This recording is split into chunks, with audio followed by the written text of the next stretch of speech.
Hey guys, what is going on and welcome to another Fortnite video here on the channel where we are fast approaching Fortnitemares 2025, which is insane to think about if you remember that this is the 9th Fortnitemares. Pretty insane. Now, we have this lovely teaser image. This is supposed to be the thematic logo of this year's Fortnitemares, heavily themed around thorns, aka the mother of thorns, aka Doja Cat. Now, as of around about 2 or 3 hours ago, we started getting a lot of teasers coming through. So we have confirmed now by Epic Games, Doja Cat, Black Phone 2, Jason Voorhees from Friday the 13th, Repo, Scooby-Doo, and there is another one that is slipped my mind. But honestly, we're looking at a very stacked Fortnitemares, which will be starting Thursday, the 9th of October. Now, there will be a lot of videos coming out this week. We've got Cube Island Watching OG Season 6. We have Fortnitemares coming later this week. We also have V-Bucks changes coming this week. But the purpose of today's video is actually to look at our Week 9 quests as we rapidly approach the end game of the season. So, our Week 9 quests for Battle Royale are all quite simple. Collect 10 items from eliminated players, it's not difficult. Deal 200 damage to opponents with a hired specialist. It's party assisted. It is kind of an annoying quest because bugs no longer exist. However, hear me out. I may have a cheese method of how to complete that one. Land at a named location in 3 different matches. Get 10 headshots on players while aiming down sights. That one might take you a little bit longer. And then travel 150 meters within 15 seconds of being damaged by an opponent. Also shouldn't be that difficult. So, we're going to head into Battle Royale. If you want to talk about the OG videos, use the chapters down below to skip ahead in the video. And if you want to buy any Fortnitemares skins in the shop, we do have an content creator code, which is MJW, and it would be greatly appreciated if any of you were to use it. But without further ado, let's head into the game. So first things first, landing at a named location in 3 different matches is probably one of the easiest quests they can ever ask you to do. We're going to land here at the new one, Bugswatter Beach. It's one of my favourite locations actually, at the moment. It is never normally this busy though. Let's go try that again. So folks, first things first, I'm trying to get this guy to actually shoot me, which is annoyingly more difficult than it should be. But once he shot me, I'm then going to use the shockwave grenades to try and get the travel distance after being damaged. Because I think it's probably one of the best ways to do it is a shockwave grenade. It just seems like that might be the most sensible way to get a good amount of distance. Do note though, it doesn't all need to be done in one go, so you can, say, get damaged, go 30 meters, then get damaged again, go another 60 meters. It also doesn't all need to be done in one game. So all in all, that quest is quite simple. But I'm going to head slightly northeast of Bugswatter Beach towards Supernova Academy, because this is where the Fortnitemares teasers really are. And for now, it's nothing too major. However, obviously in 2 days, we can assume that this is probably going to be the location where Doja Cat actually spawns in, and possibly a new Halloween-themed POI.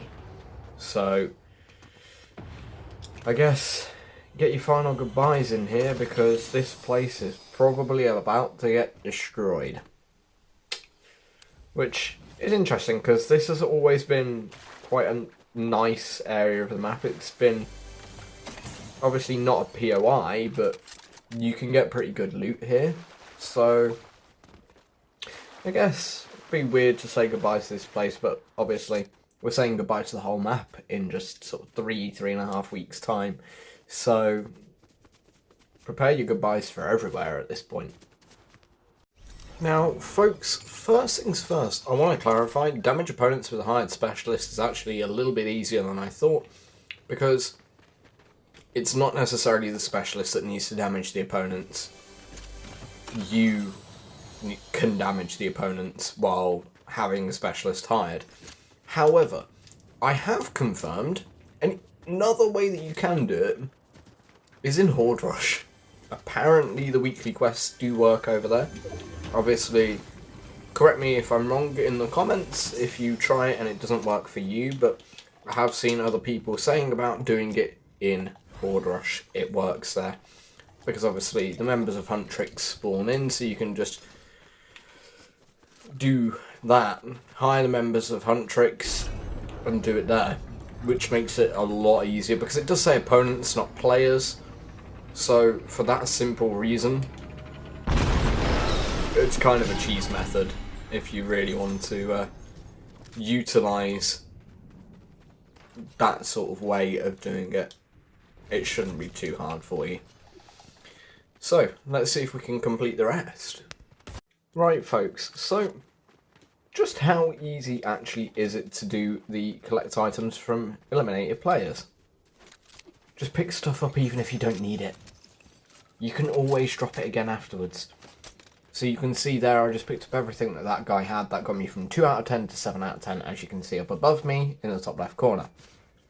All in all, makes the quest just that little bit easier, because I know some people will just do it passively, and you can, but if you want to get the quest completed even quicker, you can just do what I've done there, pick them all up, but realistically you'll get it done anyway, because likelihood is that you're going to kill someone who has better loot than what you have, so you want to swap it out, pick up some different weaponry.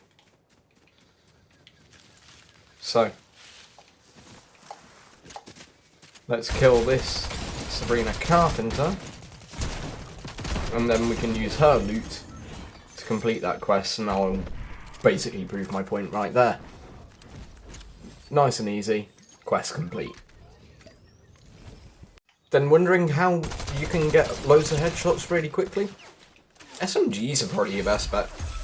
I mean, normally I would say shotguns, but in this one it is specifically individual headshots, so therefore pellets would not count. So arguably SMGs are probably your best bet.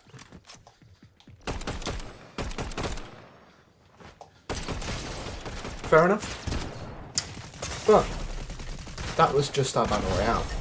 We've completed all 5 quests already in about 3 games.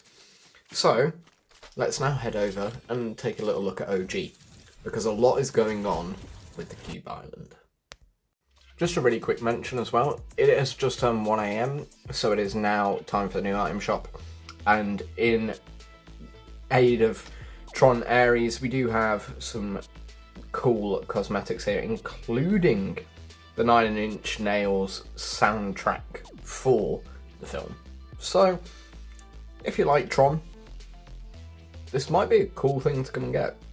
So, head to the item shop, check that out. But it is now time to look at our OG Week 1 quests for OG Season 6. So, your OG Season 6 Week 1 quests. Your 3 eliminations this week are with explosives or sniper rifles. Shouldn't be too difficult, but might be a little bit harder than some of the other elimination quests. The 750 damage is with heavy shotguns or burst assault rifles. Burst assault rifles probably being the easier method. Search 10 chests at Haunted Hills or Snobby Shores. Haunted Hills is probably easier, but both of them are generally quite quiet areas. And then finally use 6 balloons, which is a really easy quest.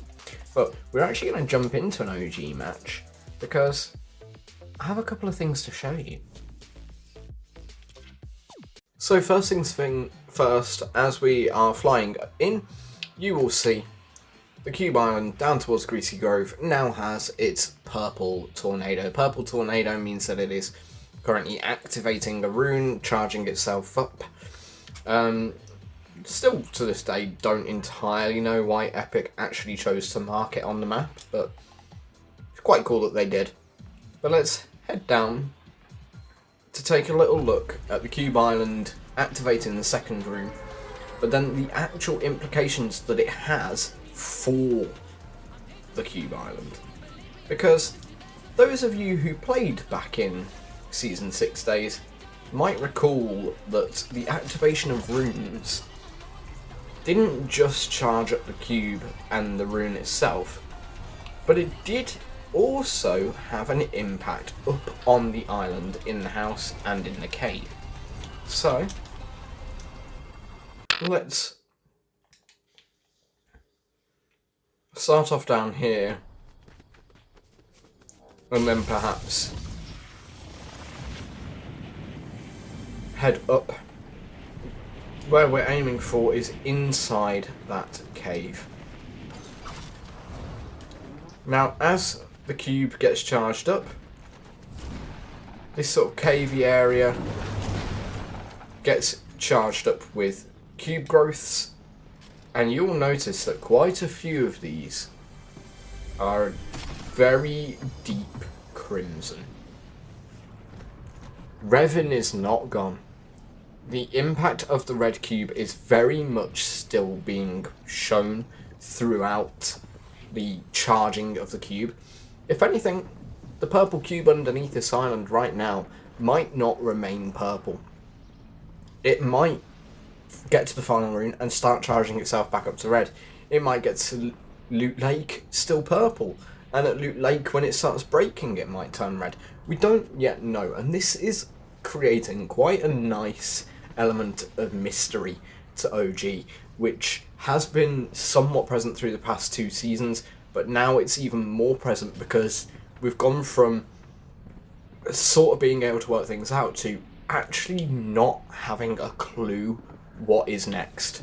So, I mean, what do you think?